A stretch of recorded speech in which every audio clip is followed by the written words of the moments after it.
J'ai fait l'acquisition d'un pied d'atelier. Vous avez bien entendu, acquisition. C'est-à-dire que j'ai étudié mes besoins, les offres existantes, j'ai fait mon choix et j'ai commandé l'objet convoité chez mon vélociste. Vélociste que j'ai payé en euros sonnants et trébuchants, avec des euros sortant de ma poche. Il ne s'agit donc pas ici d'un placement de produit, non.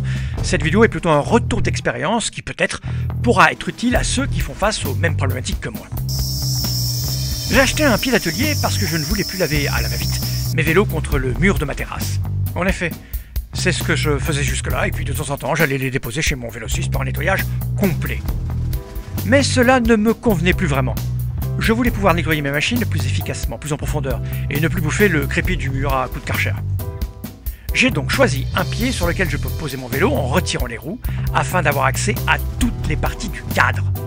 Après avoir bien étudié la question, mon choix s'est porté sur le modèle Sprint de Feedback Sports. Alors pourquoi celui-là et pas un autre ? Parce que celui-là est robuste, de bonne facture, qu'il s'installe et se range très facilement, qu'il ne prend pas de place une fois plié, et surtout, parce qu'il est très pratique. Tellement qu'il est utilisé par un paquet d'équipes professionnelles, et qu'il est sur le marché depuis un sacré moment. Du sérieux donc. Alors il coûte un peu cher, autour de 350 €, mais la qualité de fabrication est là.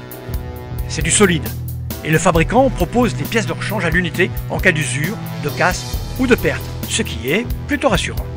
Alors concrètement, quand on veut nettoyer son vélo, le réparer, on retire la roue avant, on peut laisser la roue arrière en place, mais pour nettoyer en profondeur, réparer son dérailleur, c'est mieux de la retirer aussi. Alors une astuce, lorsque je retire la roue arrière, j'utilise un petit gadget en plastique afin que la chaîne soit toujours tendue, ce qui permet de tourner les pédales et de nettoyer la chaîne sans problème.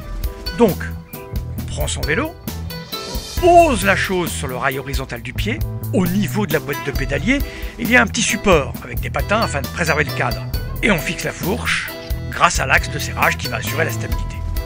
À partir de là, le vélo ne bouge plus.